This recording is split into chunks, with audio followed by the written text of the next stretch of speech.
ini hari bagi kita bangsa Papua.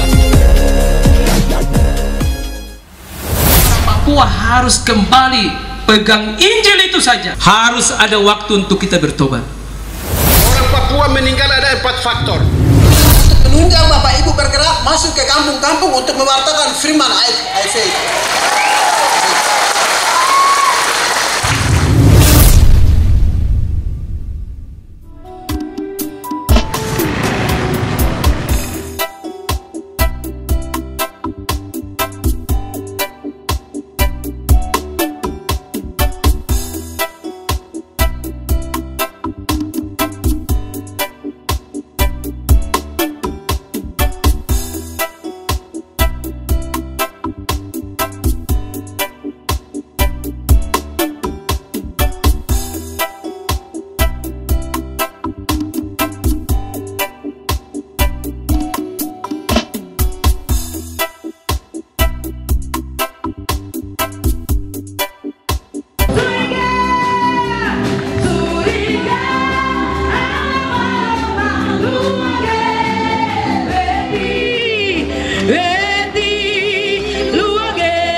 Engkaulah yang memberi, Engkaulah yang memberi sejahtera penuh, sejahtera penuh setiap jam ya Tuhan, setiap Tuhan. Sore hari ini tempat ini menjadi tempat yang kudus karena Allah hadir di tengahnya. Dan kami bangkit kembali seperti Injil yang sudah datang di tanah kami 164 tahun yang lalu. Terima kasih Tuhan, sabdamu ya dan amin. Kami tolak segala macam bahwa Engkau hadir di tengah umatmu. Di dalam nama Tuhan Yesus Kristus, amin. Haleluya. Bilang sama orang kiri kanan, Yesus ada di sini. Apa yang undang kita ke sini, kita harus tahu itu. Dan kenapa kita kumpul di sini?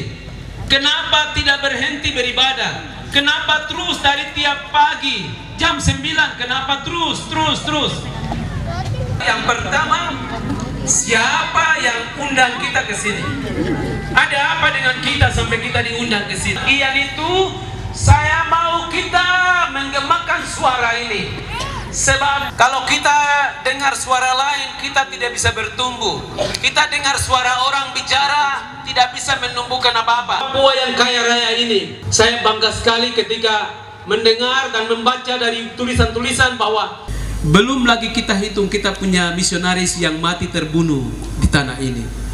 Harus ada waktu untuk kita bertobat. Kita harus bertobat.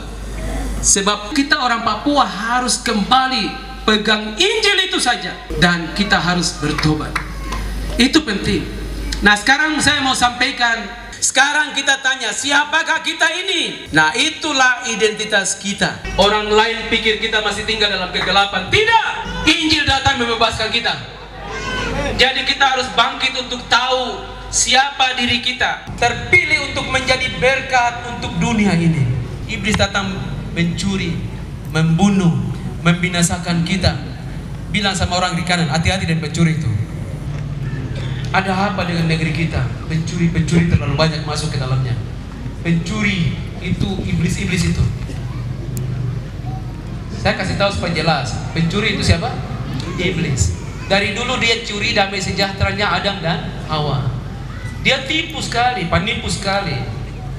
Bilang sama orang kiri kanan, hati-hati dengan penipu. Yang di belakang sana hati-hati dengan yang suka tipu-tipu. Atau jangan sampai gabung dan tukang tipu juga. Saya percaya yang di sini semua bicara benar. Amin. Yang di luar ada kuasa dalam darahnya, darah domba Allah. Ada kuasa dalam darahnya, darah anak domba Allah. Dia bahkan bangkitkan yang mati. Dia namanya Yesus. Dan dia ada di sini untuk menolong saudara. Imani, imankan, percaya, mujizat terjadi sekarang dalam nama Yesus pada domba-domba ini, supaya mereka mengalami pemulihan di dalam nama Yesus. Yang punya kelakuan-kelakuan yang tidak baik, yang suka pergi kemana-mana mengganggu orang, dalam nama Yesus mulai sore ini menjadi baik kembali. Yang suka mabuk-mabuk karena teman mengajak dan tidak mampu untuk menolak, dalam nama Yesus mulai sore hari ini tidak ada lagi yang ikut pengaruh teman, tidak ada lagi yang minum minuman keras, tidak ada lagi, karena sore hari ini kami menjadi umat yang kudus, umat yang terpilih. Kalau sakit, penyakit, beban apapun yang kami alami, dalam nama Yesus semuanya sembuh, semua selesai. Pulihkan rumah tangga kami, pulihkan pekerjaan kami, pulihkan kuliah kami, studi kami di dalam iman kepada Yesus, dan kita menjadi saluran berkat untuk banyak orang. Rekening ini bukan untuk honor, bukan untuk gaji, tapi untuk tunjangan, ya. Alat untuk menunjang Bapak Ibu bergerak masuk ke kampung-kampung untuk mewartakan firman ayat.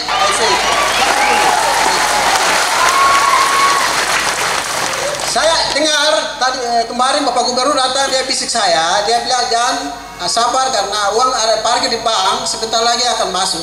Tapi nilainya dia kasih tahu 8 miliar. Ya. Saya lebih baik kasih tahu Bapak Ibu lebih dahulu daripada nanti Bapak Ibu dari belakang tahu, nanti bisa tegur saya, lebih baik saya kasih tahu duluan. Bapak Gubernur bilang saya itu terlalu banyak, bagaimana kau bisa bagi uang? Saya bilang bukan bagi uang Bapak, ya kita kasih untuk tunjangan supaya mereka bisa naik motor atau naik taksi gitu. Ya. Kalau kita kampanye saja, hari ini kampanye suruh pergi, orang mau jalan kan susah. Sistemnya tahapan setelah Bapak Ibu nama-nama sudah ditempelkan, kita minta orang bank, ya, orang bank untuk kasih tahapannya bagaimana. Nanti orang yang tahu. Orang Papua meninggal ada 4 faktor. Yang pertama karena minum mabuk. Yang kedua karena penyakit AIDS.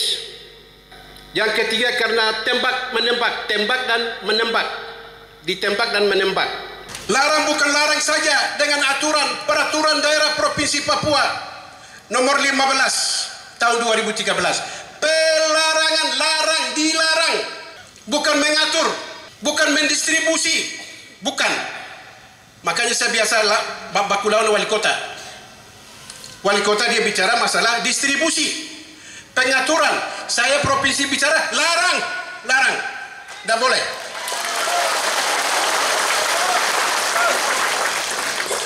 Pengertian distribusi atau tata cara pengaturan itu dulu provinsi Papua ini ada 8 kabupaten. Maka minuman keras dikendalikan oleh provinsi. Lalu kita atur tata caranya, baru kirim ke Wamena berapa, Merauke berapa, Biak berapa, Sorong berapa, Fafak berapa. Itu namanya pendistribusian tata caranya. Sekarang ini kabupaten bertumbuh di mana-mana. Anak-anak kita bertumbuh di mana-mana. Mahasiswa bertumbuh di mana-mana. Khusus anak Papua ini. Makanya minuman juga bertumbuh di mana-mana. Seperti penyakit dan iblis ada di mana-mana. Oleh sebab itu Bapak Ibu Saudara sekalian, pemerintah provinsi melarang minuman keras di Provinsi Papua. Dengan demikian, tidak ada orang Papua pun yang rambut keriting dan kulit hitam meninggal sia-sianya karena minuman keras.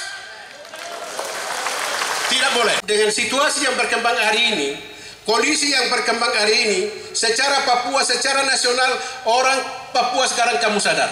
Adik-adik di luar kamu dengar, sadar sekarang.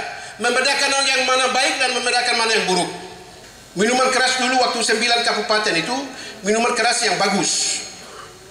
Sekarang ini, minuman keras yang masuk, ada yang tidak bagus semua. Itu orang gila itu. Itu kamu tidak tahu itu. Itu. Jadi adik-adik sekalian, Bapak Ibu sekalian, jadi cara kita begini aja. Barang ini sudah minuman keras ini. Ini minuman keras. Jadi konsentrasi kita kalau kemana-mana malam minggu begitu, jangan konsentrasi ke situ. Langsung jangan. Saya mau itu, gubernur mau itu, kita kasih ke belakang barang itu. Baru melihat di sana ada sabun, ada makanan, ada ikan, ada telur. Kita beli, bawa ke rumah, makan, masak sama-sama. Anak-anak kita yang kecil-kecil ini, anak Papua ini, dia bertumbuh, dia berkembang luar biasa, sejajar dengan provinsi lain di Indonesia.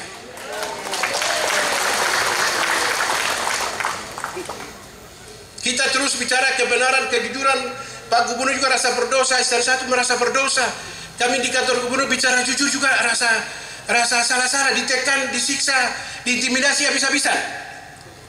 Bicara jujur nih, hati ini anak-anak Tuhan semua, anak-anak hamba Tuhan. Gubernur saya ini, bapak-bapak pendeta semua di kantor Gubernur bicara jujur, bicara kebenaran, susah. Kita ditekan, diintimidasi habis-habisan. Tapi saya harap dengan seluruh rakyat ini bersatu dan bangkit di mana-mana. Jaga lingkungan, jaga halaman, jaga kampung, lindungi rakyat di Papua supaya mereka bisa berkarya dengan baik di atas tanah ini.